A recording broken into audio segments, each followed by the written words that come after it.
Here we go, the second country, South Korea. So in the same year, 2009, my younger sister and I went to South Korea with the tour. I still remember the flight was in the midnight, so we were too sleepy. So in the lobby area in the airport, we tried to take a nap, but we almost missed our flight. So when we heard the announcement, we were just like in a rush to go to the gate. And after landed, it's just in the early morning in South Korea. So the schedule continues, like we didn't immediately check in to our hotel. Instead, we just followed the daily schedule, but still we were like a zombie, and then we can just fall asleep everywhere we went. And it was just like 4 or 5 days, and we went to ski, and I was there, my first time to ski, and then I think I was there to demonstrate how to fall.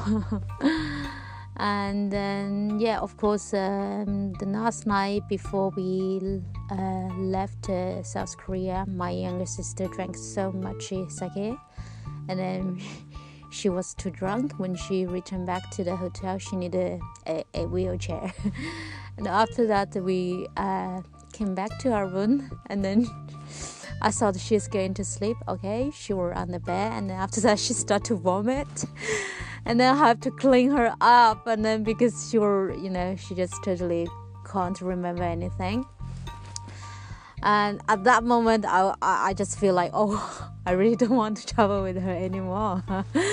Since that, we never traveled together. I mean, individually, only two, but with the family trip, of course, we traveled.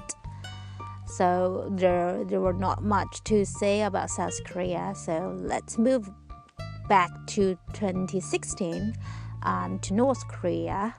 So as we all noticed, to North Korea, the only way is to join the tour. So that was my very first time joining the tour in mainland China. I went to the northeast part of China, and then I joined the local tour. Our tour is a little bit mini, so we don't have a guide, like we don't have a Chinese guide with us. So instead, there were like 13 person in our group. So the tour guide from the agency just gave me all the documents they need to give to the North Korea side to me, because I was the youngest one in the tour. And I still remember that when we were taking the train from China to North Korea, and before we enter into the capital Pyongyang, we were stopped in the port for the army to go through to check everything. Some of the tour mates were checked by their social media, like WeChat, the photos, everything. No, nobody checks me, but instead I took some paper information. It's about the tour. I got it from the tour agents before in Hong Kong. I was doing some research, so they were very sensitive about the paper stuff, so they took them away. And some of the officers even can speak a few Chinese language. And after that, continue the women officer check the ladies, and then the man officer check the gentlemen. And after that, we finally arrived. There were like 2 guides in charge of us. So they both speak fluently Mandarin. I still remember when we arrived, it's almost after sunset. One local guide was wearing the traditional costume. So, I mean, it's a little bit, cold after sunset. So I just asked her whether she feel cold, and she told me yes, but it's just for job need.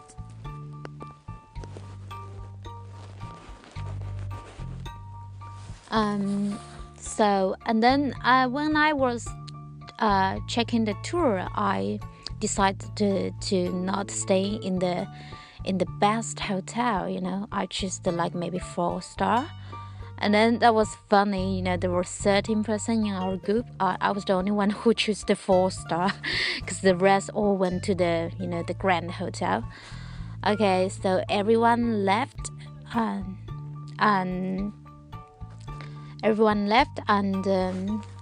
only one guide and the driver and me stayed in another hotel. Yeah, and I was very happy because every day in North Korea I don't need to plan anything because there's no way for you to plan. You have just followed exactly the schedule, and you can't do much stuff by your own. But after backpacking for more than 60 countries, I feel happy to finally just go with the flow, follow the schedule, follow the morning calls, follow the plans, because it's really relaxed. And in my perception, I guess still there is a problem. Perhaps like food insecurity in North Korea, based on my observation about the citizen over there. Mostly they are like skinny, and even though in 5-star you will find like a minestrone in the rice, and it's quite empty when you were in the capital on the street. You don't see much people, and our tour guide, of course, they were, every day they were wearing their working dress code, and there will be always a pin, with their leader's image on that. So it's like a religion. I mean, in the Nokus culture, like their leader, it's the top, and after that it's the army.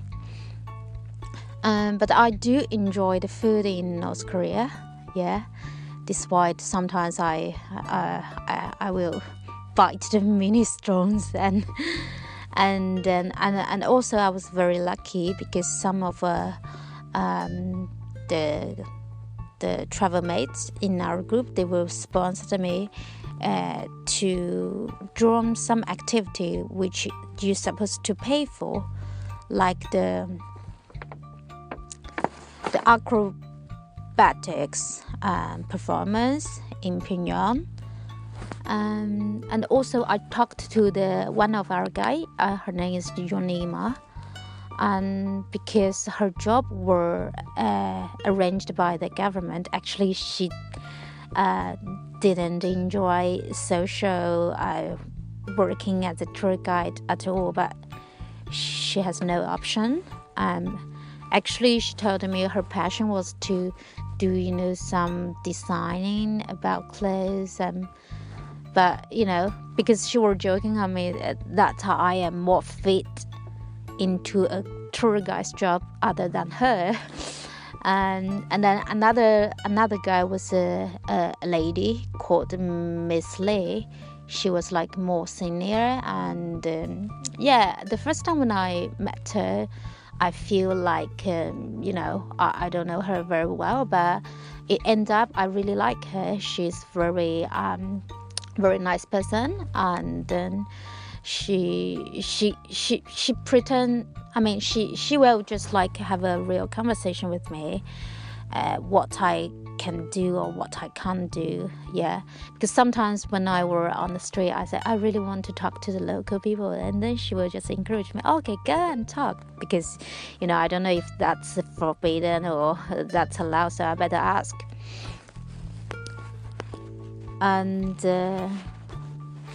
I hope like one day I can go back to North Korea and South Korea both, to do another backpacking trip, because it's always worthwhile for another trip, and I hope like peace and love with this, to Korea. Thank you so much for listening. I hope you enjoyed. I'm looking to catch you up with another country. The next one will be the first backpacking trip country, which will be